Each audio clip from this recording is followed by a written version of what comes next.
Hey everyone, you are listening to the Self-Awareness Journey podcast. This little banter is about a car ride long and features your hosts, JJ Parker and Melissa Albers. JJ owns a tech company and Melissa has been a coach working with influencers for the last 18 years.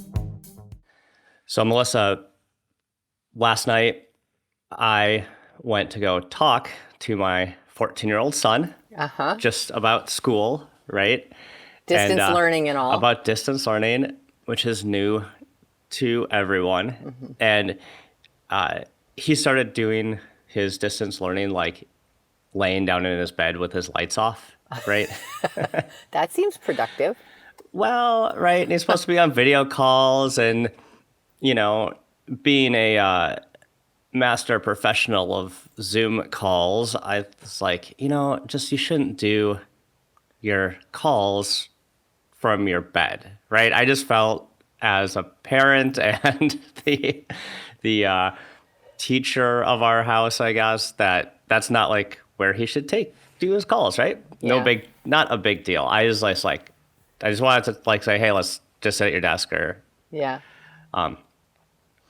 And he responded to that thought with, I don't know why you're always on me. You need to stay in your lane. You need to stay in your lane. You need to stay in your lane. And I flippin' lost it. It came off the top ropes. Oh my God. Like, I can usually stay pretty calm on stuff, but you know how like teenagers can just push the right exact little thing. And that was it. In no time flat. And that was it.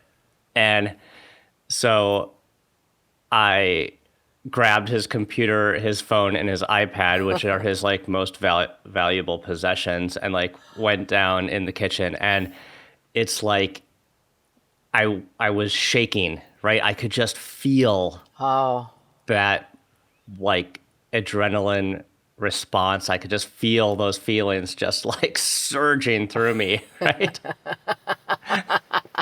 And at that point, I was just like, I don't care about the bed thing. Now we are just... We're all in. Yeah. We are all in, you and me, son. Yeah. I will show you what the lane is, right? So all this is my lane. The whole thing is my lane. I'm actually the entire freeway. Right? And I'm getting in my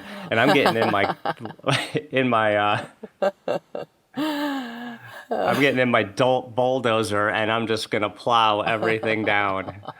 So I think, I calmed it down after that, but boy, it really spun me around for a second. I think it's interesting, like just talking about this, like how many times do you go into some situation, whether it's at home or if it's at work or whatever, and you have sort of an agenda in your mind about what's going to happen, like, here are the following bullet points I'm going to communicate. This is how the situation's going to go. This is how everybody else is going to respond to my bullet points. Like, we kind of go in with some agenda, like a thinking pattern. Yeah. And then someone interacts with us and feelings all of a sudden are present and totally change our capacity to have the message, or they just spin us in a totally different direction and we may not even remember what we were thinking before. Right. Yeah.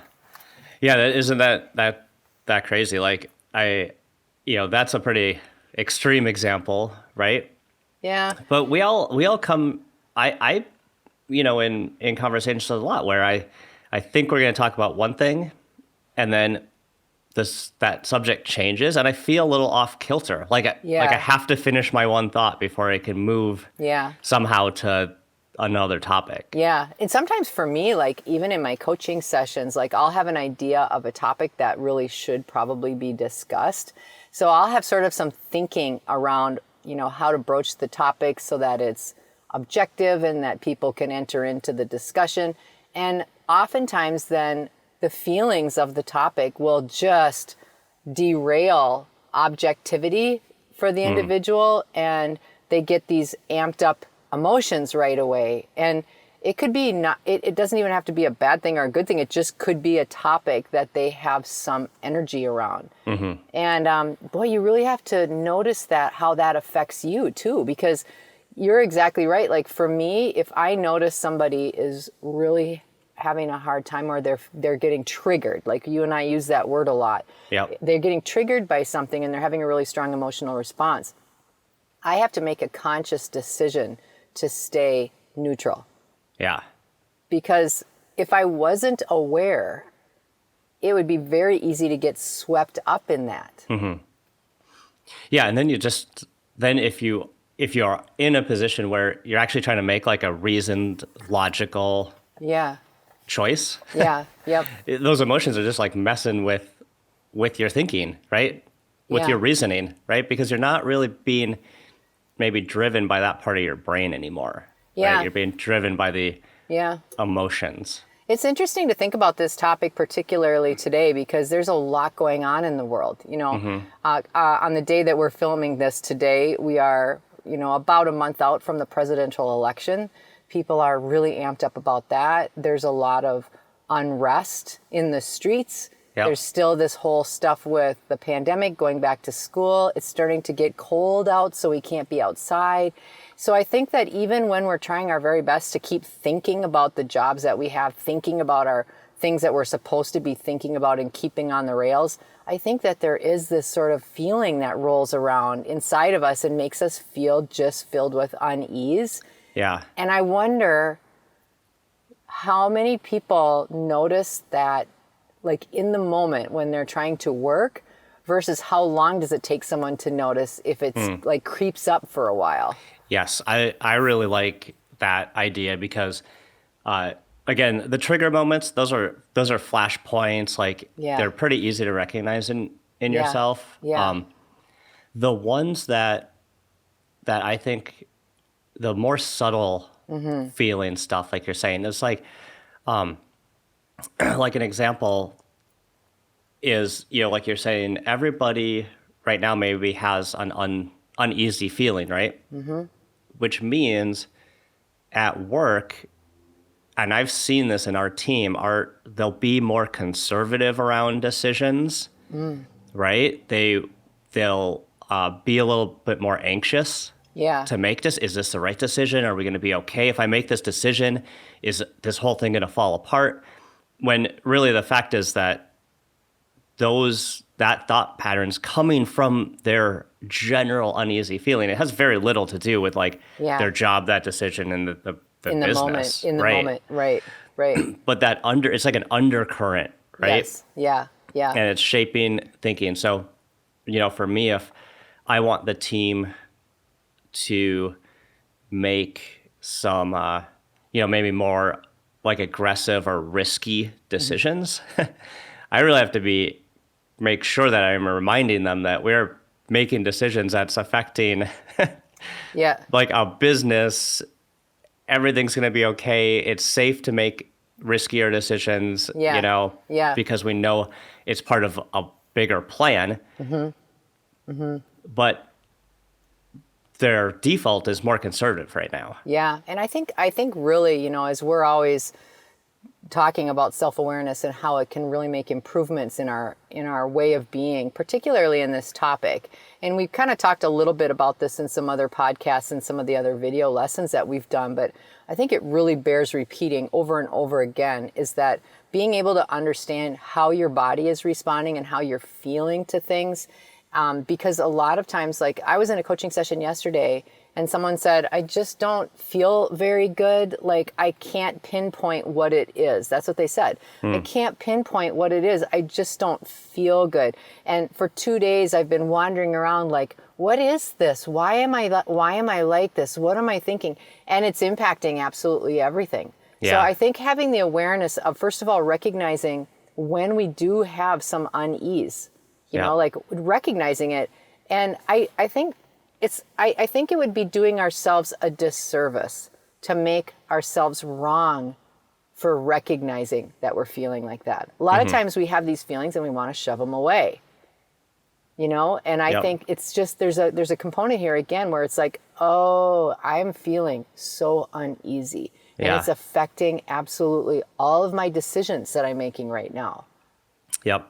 And we were talking about this the other day, is especially now, that uneasiness is turning into fatigue, right? Yeah. Like it's been happening so long, we're all just getting tired. Yeah. Yeah. Right? Emotionally tired. And that's having an effect on our thinking too. Yeah. I think, for me, what I would really want to be kind of focusing on in this topic, I think something that's really important for us is, so we're talking about how to identify it in our bodies. Like we feel it, like we feel uneasy. Like I always get a stomach ache, or I can tell I'm not sleeping well and I get a headache, or I feel tight across the shoulders. Like I have certain key things that are absolute body triggers for me that say you're in a state of not feeling easy. And rather than a lot of judgment around that or trying to pretend like it's not true, I think it's much more beneficial to recognize, trace that feeling back. Like, where is it coming from?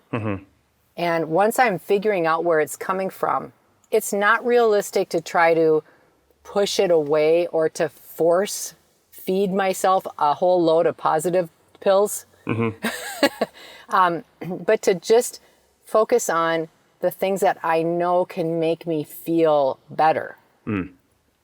Because the vibration and the energy that I kick things off with, people are noticing that in all of us. Yep. Whatever we lead with from our feeling perspective is absolutely in front of anything that we say or any of the way we're interacting with people. Yeah.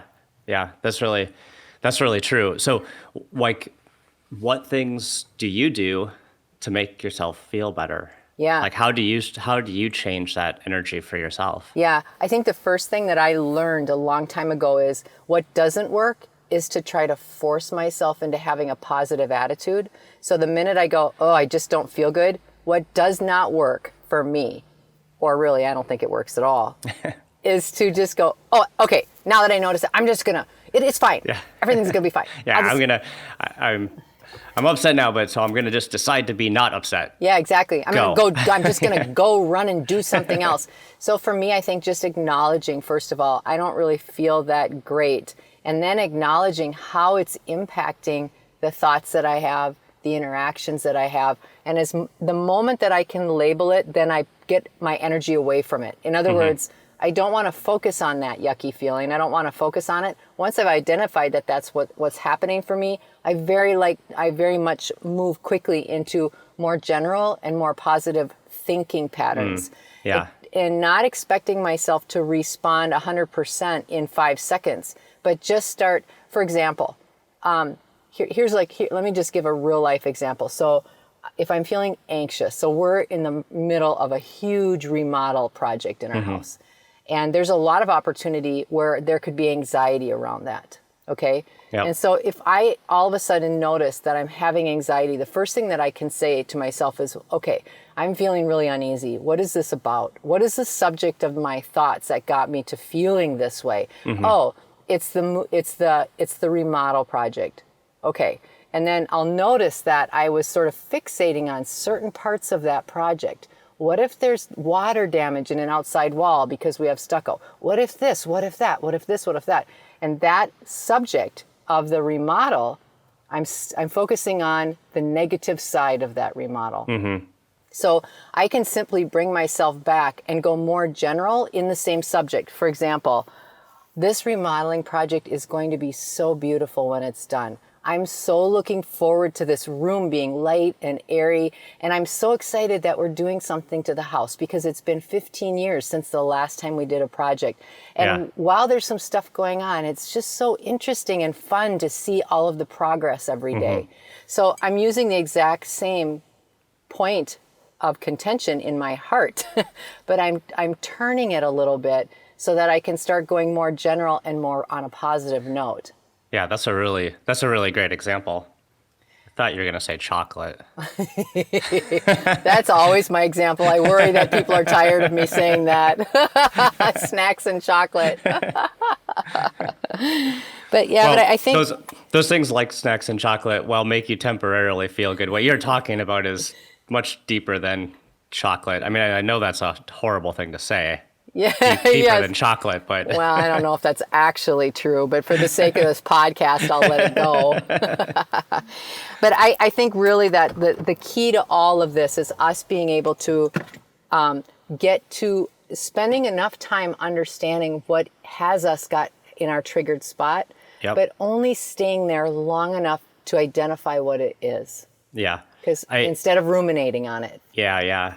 I think it's really interesting when, you're using this example of your house remodel and the anxiety around it. I think it's interesting to think about, why do we have feelings in the first place, right? We have these things, right? Or it's like, if you move it back, like feelings must exist for a reason, right? Like a survival reason, right? They're part of humans. Why, if they were unnecessary, they wouldn't be part of us. Yeah, exactly. So why do they even exist in the first place?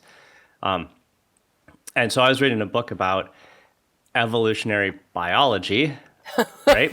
That sounds lighthearted. As you do. I mean, it's, it was that or Harry Potter. And so one of the things they were talking about in this book is that feelings and emotional responses are part of survival and procreation, basically. They're two fundamental things to, like, if you want to get humans to continue on, you got to make sure they stay alive. Right. And they procreate, right? And so a lot of emotional responses, the theory in the book was that a lot of our emotions are fundamentally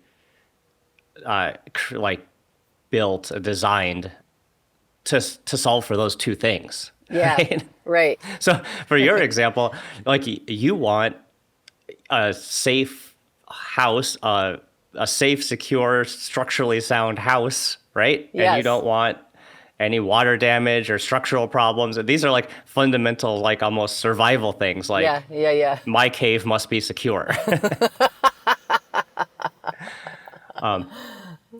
But in today's society, some of those, and today's environment, I'd say, some of those like really fundamental survival things just aren't very relevant, right? Yeah, that's right. So it's sort of like that fight or flight mentality too, Yes. as you've talked about. Like, it feels like you're sort of around dancing a little around some of that too. Yeah, that would be fight or flight. That's like one of those basic instinct things that try to keep you alive, right? In dangerous situations. And the fact is, while uncomfortable, a dangerous situation isn't, I wasn't heard in a meeting. Right. Yeah. It's not as relevant. I must fight, right? Or whatever. Or even like my kid's doing his homework in his bed. And now, like, the emotional response of that doesn't need to be fight or flight. Yeah. It can be much easier than that. But Right. But that's what we have. That's what we have to work with, like right? deep instincts that are like right in our DNA is what you're saying. Like a deep instinct to have certain feelings is in our DNA and has been since the beginning of the human race. Yep. Like, I can't tell you, like, I'm not a real big fan of snakes. No, I'm not either. And I cannot tell you how many times I've like seen a rope on the ground and jumped as if it was a snake, right? Like, that's I don't come interesting. across snakes. Like, this isn't a part of my daily life. And like, we live in Minnesota, and I don't even know that there's a deadly snake that is like natural. I mean, like, the worst we would see would be like a tiny garden snake, and those gardeners can be really big. Those things can be like the size of very large ropes. Right. Yeah, very large string. But that's one of those things, right? The primal fear of a snake and me jumping to not get bit by it is not a relevant skill for me to have in my environment. Wow. Right? But it's there. It's there, and and it happens. Like, so obviously we have no ropes at our house. Well, and I know this is slightly off topic, but I always say, if God would have just put ears or something on them, they'd be cuter. But there we have. I've got this emotional reaction to snakes, and I almost never see a snake, and like, maybe like 1,000 times, one time out of 1,000 times I think I see a snake, it's actually a snake. Right?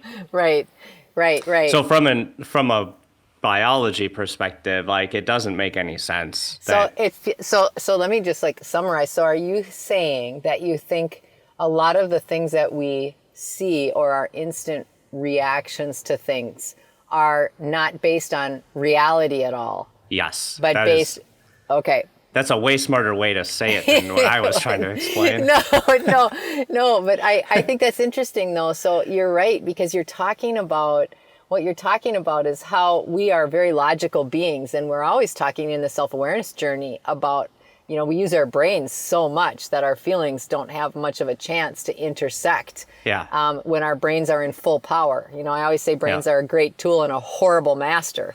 And in this case, what you're saying is, what the brain does is the minute that it has something that triggers a feeling, when the brain sees something or gets triggered by something, it's instantly looking to put it into a file folder that it recognizes. Yep. And so, and it can elicit really strong emotions or feelings, like, boom, in the moment. Yeah, right. So in my examples, like, it's like I'm not seeing clearly. I'm seeing an illusion, right? Like the snake, like the rope, I think is a snake. Yeah. I saw a snake, like my brain says, you just saw a snake, jump and run away. Well, that's an illusion. That's not reality, because the reality is it's a rope and it's not moving. Yeah. So that kind of thing, I believe we actually encounter all the time. Yeah. We respond to a thing that's not reality. Yes. Now, yeah. when you get into philosophy, you start talking about how that is an illusion, or you have a delusional mind. Yeah. Right? Yep. You're making up stories. You're making up stories. Mm-hmm. And it happens with things that are maybe very physical, like the snake example. It happens in social context all the time. Yeah. All the time. Because again, part of our, millions of years ago, part of human survival tuning was also living in tribes, and you had to rely on other people. That's like how we got here, right? Right, exactly. So the social dynamics are a part of that emotional reaction too. And you're going to have illusion in those scenarios too, because there was emotional responses to keep you in a survival state then too. And you know what? You see that in the workplace all the time, JJ. Mm-hmm. Like, I'm totally tracking with you, because I think that, like, in situations where there's interactions going on or decisions having to be made or teams working together, it is very common for someone to get triggered by something that they think someone is doing to them, or that person's acting like this because of, this is what happens to me every time. And it's the exact same thing. They start experiencing something that isn't actually occurring because maybe once before they did, or they're looking for substantiating evidence to a belief that they have that isn't right. Yeah. Yep. Yeah, it's really fascinating. Yeah, it is just this idea of how our feelings interact with our thoughts, just in everyday common things. I'm always beating the drum of, like, just, that self-awareness, that conscious knowledge of how you are in the moment. Having more of that really allows a lot more objectivity, and I think it gives us a chance to not have to emotionally dive head first into a shallow cement pool because we have an instant reaction about something, because we're in sort of a state that's not actually true. Yep. Yeah, well, it's good practice for everybody to really stay, in the moment. Like, really, when those things happen, just take that second to reflect, right? We say, like, get a gap in there. Yeah, between just ask the emotion question. and Isn't that interesting? Like you have a really strong feeling or a reaction to something. Then rather than going all in, if you can, sit back and just like you said, create a gap. And the way I offer that in coaching is to say, ask yourself, well, isn't that interesting? Like I just had a really strong emotion. Isn't that interesting? Because it just gives a little space.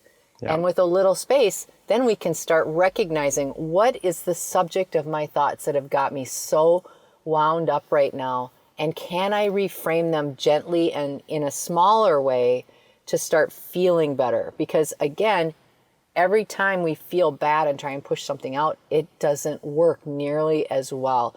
We have to feel good to make good things happen. It's just the way that it is. Yep. Well, I'm going to practice that. And in the meantime, I'm going to go round up all the ropes in my house and hide them. You can come to my house anytime if you want to see some garter snakes, because we got snakes. And you will hear me from across Minneapolis every single time. We hope that you've enjoyed today's episode. Our mission is to help people become happier and more effective by gaining insight into their own thoughts and feelings. We'd love your support.